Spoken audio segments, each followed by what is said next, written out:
வணக்கங்க. நாங்கள் வந்து பரமசாத்து கிராமம், காட்பாடி வட்டம், வேலூர் மாவட்டத்தில் வரோங்க. அந்த ஊரில் வந்து பார்த்திங்கனாக்கா சுடுகாடு வந்து இடம் இல்லை. மேற்கொண்டு வந்து ஆளுங்களை வந்து தோண்டி இப்போ ஆளுங்க மேலே தான் போட்டுக்கிட்டு இருக்கோம். போகிறதுக்கு ஆற்று தண்ணி வந்து எரிவேட்டிலேருந்து மொத்தமே அடிச்சுன்னு போயிடுச்சுங்க. நாங்கள் 3 மாதத்துக்கு முன்னாடி இந்த மணியக்கார அம்மாக்கிட்டையும் சர்வேக்கிட்டையும் எல்லாருக்கிட்டையும் சொல்லி ஒரு வார்த்தையை வந்து 2 3 நாள் நாங்கள் சொன்னோம். யாரும் ரெஸ்பான்ஸ் பண்ணவே இல்லைங்க.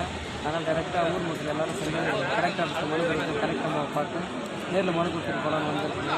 தயவு செஞ்சு முடிஞ்ச அளவுக்கு எங்களுக்கு நல்ல ஒரு எதனா பண்ணணும், ரொம்ப நல்லா இருக்கும் சார். நாங்கள் பரமசாத்து கிராமத்துலேருந்து வந்துருக்குறோம். எங்கள் ஊரில் பார்த்தீங்கன்னா ஒரு 100 வீட்டுக்கு மேலே இருக்கிறோம். அங்கே பார்த்தீங்கன்னா சுடுகாடு வசதி இல்லை. மழை பெய்யும் பொழுது ஒரு பிரேதத்து மேலே ஒரு பிரேதம் போடுறதுனால அந்த பிரேதம் என்ன ஆகுது அப்படின்னா மழையில் அடிச்சுட்டு போகுது. அடிச்சுட்டு போகிறதுனால வந்து இதனால் வந்து அந்த தண்ணி ஆற்று தண்ணி தான் போர் போட்டு எங்கள் ஊரில் உள்ள எல்லாருக்குமே வந்து தண்ணி குடி தண்ணியாக வந்துட்டுருக்கு. அதனால் ஒவ்வொரு மக்களுக்கும் இது வந்து பாதிப்பு ஏற்படுது.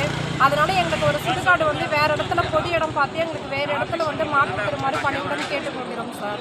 இதனால் குழந்தைங்களுக்குலாம் நிறைய பாதிப்பு ஏற்படுது. மழை பெய்யறதுனால ஒரு பிரேதத்து மேலே ஒரு பிரேதம் போடுறதுனால அது வந்து தண்ணியில் அடிச்சுக்கிட்டு போகுது.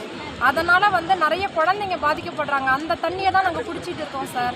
அதனால் எங்களுக்கு வந்து தாழ்மையோடு நாங்கள் கேட்டுக்கொள்கிறோம் சார். எங்களுக்கு ஒரு மாற்று இடத்துல வந்து சுடுகாடு பண்ணி தருமாறு பணிவுடன் கேட்டுக்கொள்கிறோம் சார். பஞ்சாயத்தே சரி கிடையாது எங்களுக்கு. எங்களுக்கு பஞ்சாயத்தும் சரியில்லை சார். நாங்கள் ஊர் பொதுமக்களை கூப்பிட்டாலும் யாரும் வரவும் மாட்டேங்கிறாங்க, பயப்படுறாங்க.